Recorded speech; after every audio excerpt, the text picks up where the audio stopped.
And we're back with some more of the WWSY Hockey League, celebrating 10 years on this channel. And the last one, the Seattle Emeralds, won the second back-to-back in league history. Of course, with the Christmas offerings getting the first back-to-back in years 3 and 4. So we'll see here going into year number 8 if the Seattle Emeralds are able to make it the first back-to-back-to-back in league history. Oh, we have a big trade here. Tomas Havel goes to the Halifax Tugboats in exchange for Nick Markovich to the Nova Scotia Supernovas.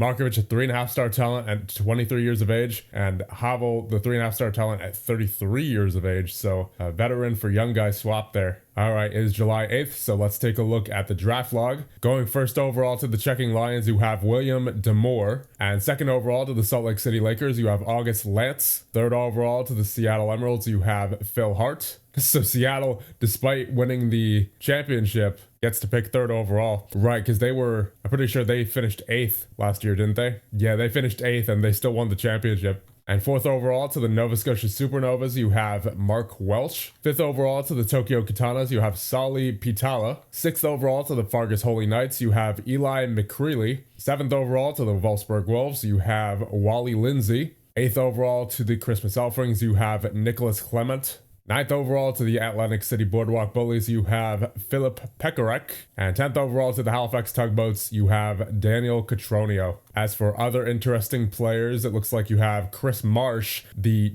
5-star potential, going 16th overall to the Fargus Holy Knights. And in the third round at number 27 to the Wolfsburg Wolves, you have Sergei Monakov, the 3-star potential. All right, let's take a look at the transfer summary.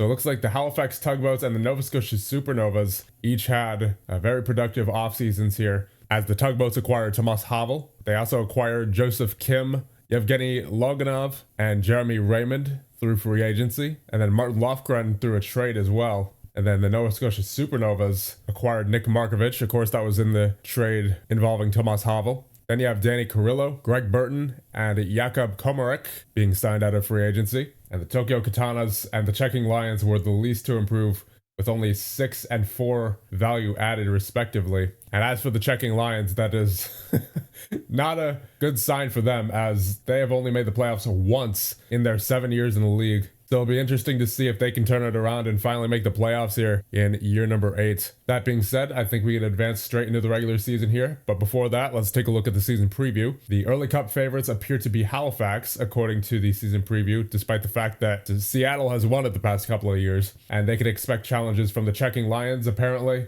and Seattle. So obviously Seattle, that makes sense. But the Checking Lions...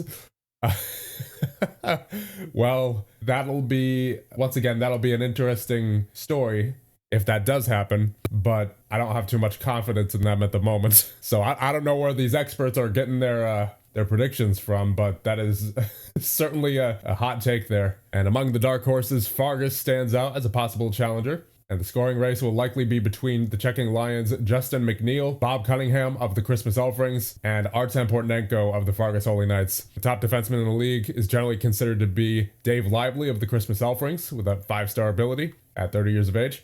And then Valentin Ivanov of the Tokyo Katanas and Maxim Banchikov of the Checking Lions. And among goaltenders, you have the Wolfsburg Wolves' Darek Poulin, standing out as the league's best, alongside of Lucas Bues of the Tokyo Katanas and Mark Carroll of the Nova Scotia Supernovas. So with that, let's get into the regular season simulation of year number 8. All right, so we are roughly 2/3 of the way through the season here, and the Fargus Holy Knights lead the way, first in the league with 100 points. The Seattle Emeralds close behind with 98, then the Halifax Tugboats in third with 97, Salt Lake City Lakers in fourth with 92, the Atlantic City Boardwalk Bullies in fifth with 89, the Christmas Offerings in sixth with 79, the Nova Scotia Supernovas in seventh with 70, the Checking Lions in eighth with 68, which means the Wolfsburg Wolves are in 9th with 64, and the Tokyo Katanas in 10th with 33 points. Wow, they are not doing well this year. I mean, so far they've only missed the playoffs once, but it's looking like this will be their second time missing the playoffs here, as I don't think they honestly really stand a chance at this point,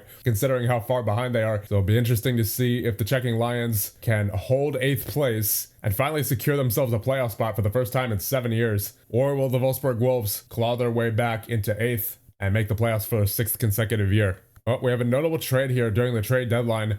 Ernest Magrushik goes to the Nova Scotia Supernovas along with a third-round pick in exchange for James Bowering to the Checking Lions. All right, here we are at the end of the regular season of year number 8, and here are the standings. In first are the Halifax Tugboats with 145 points on the season. Finishing second are the Fargus Holy Knights with 140. Finishing third are the Seattle Emeralds with 139. The Atlantic City Boardwalk Bullies finished fourth with 126. The Christmas Offerings finished fifth with 125. The Salt Lake City Lakers finished 6th with 115. And the Checking Lions finally finished 7th with 114 points. So they finally make the playoffs for the first time since year number 2. It'll be interesting to see what they can do in their first playoff run in quite some time. And finishing 8th are the Nova Scotia Supernovas with 108 points, meaning outside the playoffs this year are the Wolfsburg Wolves with 83 points and the Tokyo Katanas with a measly 53. And now let's check out the scoring in the league. So it looks like there was only 3 players with 80 points or above this year. Dan Gervais being the one on top with 90 points in 80 games played for the Checking Lions at only 20 years of age.